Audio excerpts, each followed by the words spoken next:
Bismillahirrahmanirrahim. Assalamualaikum warahmatullahi wabarakatuh. Alhamdulillah anak-anakku, kita bisa bertemu lagi di mata pelajaran PAIB Pendidikan Agama Islam dan Budi Pekerti. Kali ini aku akan menyampaikan materi Pendidikan Agama Islam kelas 7 bab 9 tentang rukhsah, yaitu kemudahan dari Allah Subhanahu wa taala dalam beribadah kepadanya. 1. Memahami makna rukhsah. Rukhsah secara bahasa memiliki arti keringanan atau kelonggaran, dan secara istilah, rukhsah diartikan perubahan hukum dari hukum asalnya karena sebab tertentu dengan tujuan untuk memberikan kemudahan dan keringanan. Hukum rukhsah adalah al-ibahah atau dibolehkan karena kebutuhan atau keterpaksaan. Hal ini sesuai dengan penggalan redaksi pada Quran Surat Al-Baqarah ayat 286.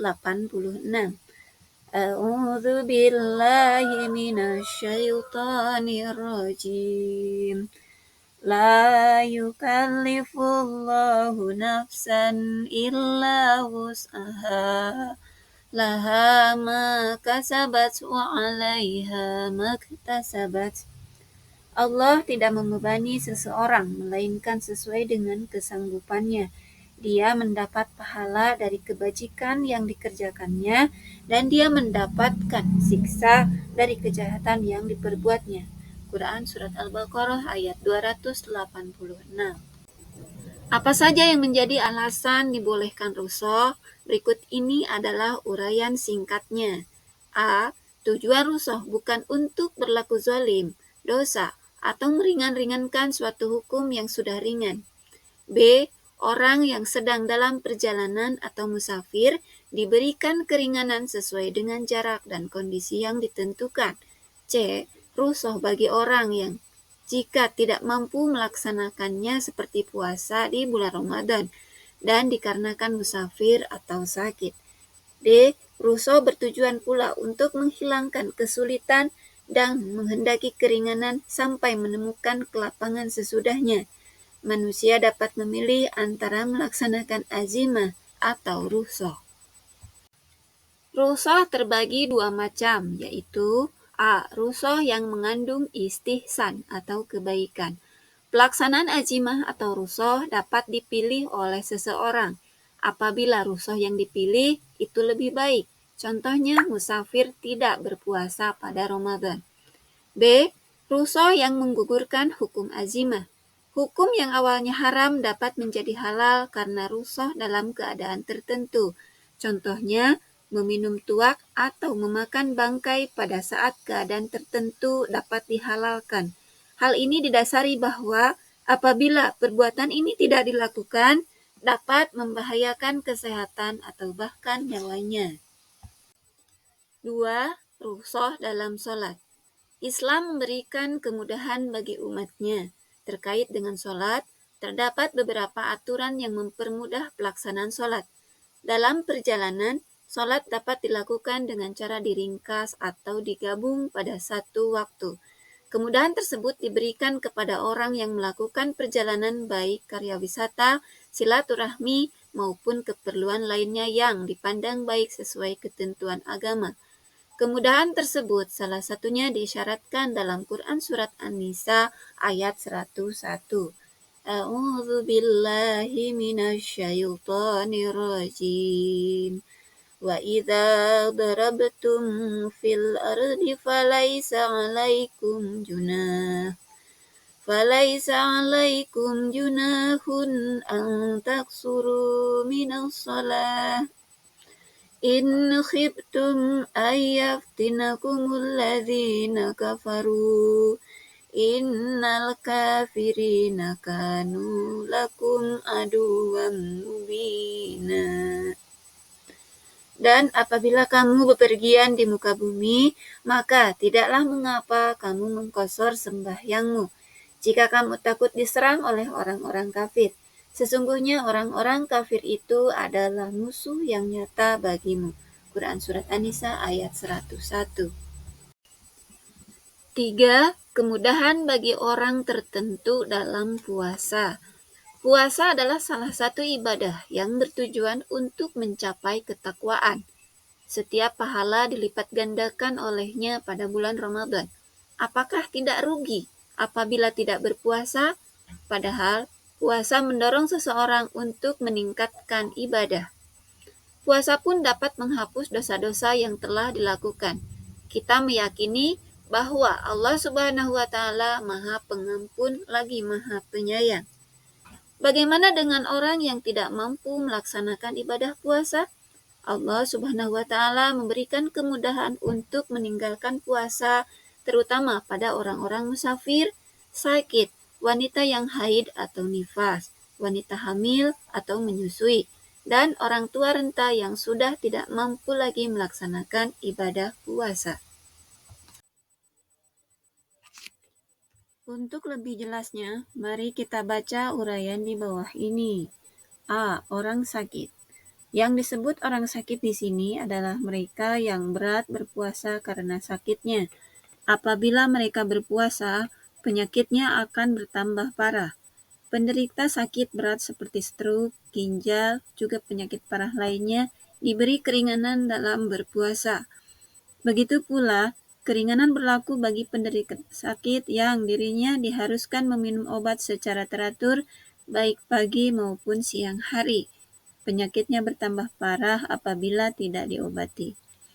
Bagi mereka adalah mengganti puasa di hari lain apabila sudah sembuh. Apabila tidak ada harapan sembuh akibat penyakitnya, ia boleh menggantinya dengan membayar fidyah sebagaimana firman Allah Quran Surat Al-Baqarah ayat 184 yang artinya, yaitu dalam beberapa hari tertentu, maka barang siapa di antara kamu yang sakit atau dalam perjalanan, lalu ia berbuka, maka wajiblah baginya berpuasa sebanyak hari yang ditinggalkan itu pada hari-hari yang lain.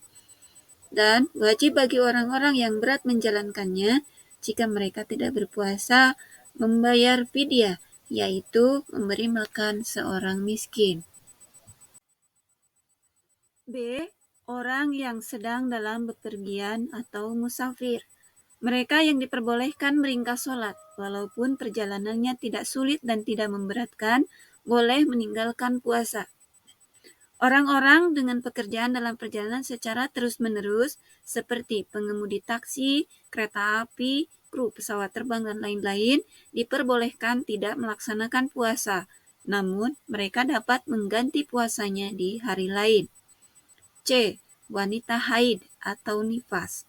Wanita yang haid atau nifas wajib meninggalkan puasa dan mengganti puasanya. Seorang wanita yang keguguran atau mengeluarkan darah saat hamil, kemudian dilakukan operasi agar janinnya keluar.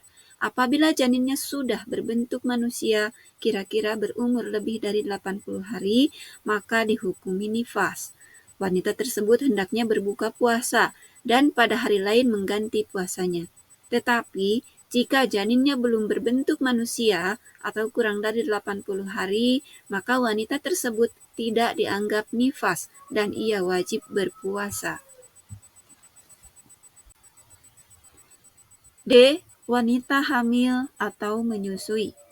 Kedua perempuan ini wajib mengganti puasanya sebagaimana orang yang sedang sakit.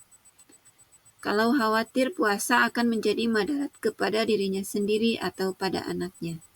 Keduanya diwajibkan mengganti puasanya dan membayar fidyah kepada fakir miskin apabila hanya takut akan menimbulkan madarat bagi anaknya. E. Orang tua renta yang tidak mampu menjalankan ibadah puasa. Orang tua yang renta dan tidak mampu lagi melaksanakan puasa dibolehkan meninggalkan puasa dan menggantinya dengan membayar fidyah. Fidyah yang diberikan berupa beras mentah atau sejenisnya seberat 1 mud atau 0,75 liter. Fidyah dapat diberikan pula berupa makanan jadi atau siap saji. Beberapa fakir miskin diundang sesuai jumlah hari yang ditinggalkan. Akan lebih utama bila beras tersebut ditambahkan lauk pauk. 4. Kemudahan pembayaran zakat. Bagi setiap muslim, zakat merupakan kewajiban. Zakat berfungsi membersihkan diri dan hartanya. Orang yang menunaikan zakat, selain melaksanakan perintah, ia pun berupaya untuk menyucikan diri dan hartanya dari kotoran dosanya. Selain itu, zakat mempunyai fungsi sosial, yaitu membantu masyarakat yang kurang mampu, fakir dan miskin, juga kelompok lain sesuai dengan ketentuan syariat. Seperti halnya pada sholat dan puasa, pada zakat terdapat beberapa keringanan. Apa saja keringanan pada zakat? Berikut uraian ringkas mengenai hal ini. A. Zakat fitrah dapat dibayarkan dengan uang. Zakat fitrah dibayar oleh sejenis makanan pokok langsung seperti beras. Untuk memperingan proses pembayaran, zakat dapat dibayarkan dengan uang seharga dengan makanan pokok tersebut. B. Pembayaran zakat dilakukan oleh pemilik zakat. Untuk kemudahan teknis pembayaran, seseorang dapat mewakilkan pembayaran zakat pada orang lain. C. Pembayaran zakat fitrah bertujuan untuk membahagiakan fakir miskin pada saat hari raya. Namun demikian, pembayarannya bisa dilakukan beberapa hari sebelum Idul Fitri. Kalian tentu ingat, MUI memberikan saran kepada umat muslim untuk mendahulukan zakat fitrah, terutama pada saat situasi pandemi COVID-19. Hal ini, selain berkaitan dengan manfaat sosial, juga mempermudah pembayaran zakat bagi orang yang wajib zakat. 5. Kondisi yang dimudahkan dalam haji. Ibadah haji merupakan napaktilas sejarah Nabi Ibrahim alaihissalam dan keluarganya di masa lalu. Semua ritual ibadah haji memiliki hikmah. Haji mabrur merupakan harapan semua jemaah haji. Mereka berupaya mengubah tingkah laku menjadi lebih baik setelah kembali ke daerah asalnya. Ibadah haji terkesan berat untuk dilaksanakan, namun di dalamnya dapat ditemukan keringanan. Berikut ini adalah beberapa keringanan pada ibadah haji dan umroh. A. Ibadah haji diperuntukkan hanya bagi orang yang mampu. Ibadah haji merupakan rukun Islam yang pelaksanaannya tidak diwajibkan kecuali hanya kepada mereka yang mampu. Allah Subhanahu wa Ta'ala mewajibkan ibadah ini hanya kepada mereka yang mampu untuk berangkat haji. Mereka yang tidak masuk dalam kategori mampu tidak diwajibkan untuk mengerjakan ibadah haji. Allah Subhanahu wa Ta'ala berfirman, A'udzu billahi minasyaitonir rajim. Fihi ayatum bainatum maqamu Ibrahim wa man dakhalahu kana amina walillahi 'alan nasi hijjul baiti man istata'a ilaihi sabila wa man kafara fa innallaha ghaniyyun 'anil 'alamin. Di sana terdapat tanda-tanda yang jelas, di antaranya makom Ibrahim. Barang siapa memasukinya, Baitullah, amanlah dia. Dan di antara kewajiban manusia terhadap Allah adalah melaksanakan ibadah haji ke Baitullah, yaitu bagi orang-orang yang mampu mengadakan perjalanan ke sana. Barang siapa mengingkari kewajiban haji, maka ketahuilah bahwa Allah Maha Kaya, tidak memerlukan sesuatu dari seluruh alam. Quran Surat Ali Imran ayat 97.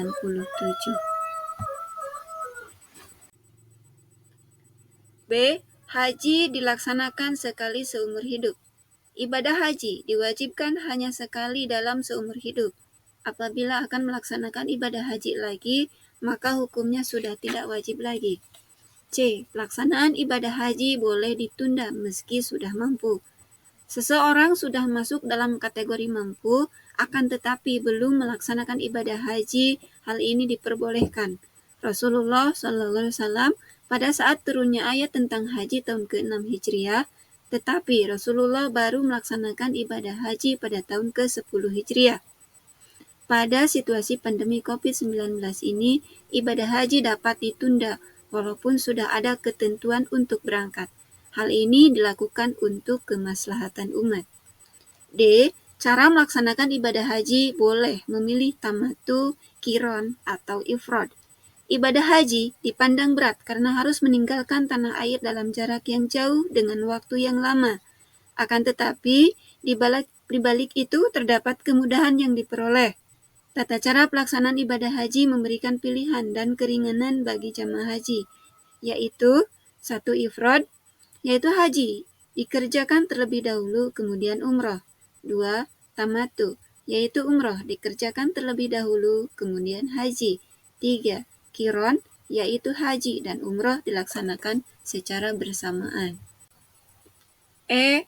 Pelaksanaan ibadah haji boleh dikerjakan orang lain. Kalian sering mendengar istilah badal haji atau al-hajj an al-ghair, melakukan ibadah haji untuk orang lain. Ibadah yang bisa diwakilkan oleh orang lain umumnya adalah ibadah yang bersifat muamalah atau setidaknya bernuansa materi. Ibadah haji bisa diwakilkan meski orangnya masih hidup, misalnya karena sudah tua atau dalam keadaan sakit. Ibadah haji ini dikerjakan oleh orang lain yang mewakilinya. Melontar jumroh itu pun bisa diwakilkan orang lain, kecuali wukuf di Arafah yang memang harus dikerjakan sendiri. F. Pembayaran dam boleh digantikan dengan puasa. Pembayaran dam dalam ibadah haji dengan menyembelih kambing dapat diganti dengan puasa 3 hari di tanah suci dan 7 hari di tanah air. Orang yang melaksanakan tamattu dan qiron terkena kewajiban membayar dam. Namun, kalaupun tidak punya uang untuk menyembelih kambing, dendanya dapat diganti dengan berpuasa 3 hari di tanah suci dan 7 hari setelah kembali ke tanah air. G. Tidak bermalam di Mina. Bermalam di Mina untuk melontar jumroh bukan termasuk rukun haji, melainkan wajib haji. Melontar jumroh boleh tidak dikerjakan asalkan membayar dam. Nabi SAW memberikan banyak keringanan kepada para sahabat yang tidak bisa ikut bermalam di Mina atau di Muzdalifah. H. Ibadah lain yang berpahala setara dengan melaksanakan ibadah haji. Allah Subhanahu wa Ta'ala melimpahkan kasih sayang dengan memberikan pahala yang berlipat ganda. Allah Subhanahu wa Ta'ala juga menyediakan pahala yang besar untuk ibadah yang terlihat kecil dan mudah. Orang yang belum mampu mengerjakan haji namun beramal dengan ikhlas dan istiqomah akan diberi pahala setara ibadah haji. Apa saja ibadah tersebut? Sholat berjamaah selain diberi pahala 27 derajat, juga diberikan pahala ibadah haji apabila dilakukan secara istiqomah. Orang yang istiqomah melaksanakan sholat duha diberikan pahala pula seperti ibadah umroh. 6. Hikmah rukhsah. Rukhsah dalam Islam memiliki banyak hikmah, di antaranya A. Mempermudah pelaksanaan syariat Islam.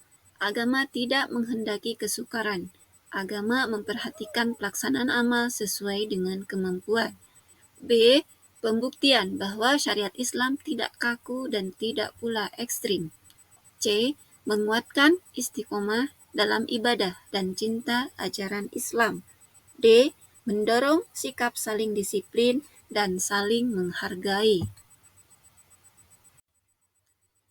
Demikianlah anak-anakku, semoga apa yang kita pelajari hari ini bermanfaat untuk kita semua. Selamat belajar. Wassalamualaikum warahmatullahi wabarakatuh.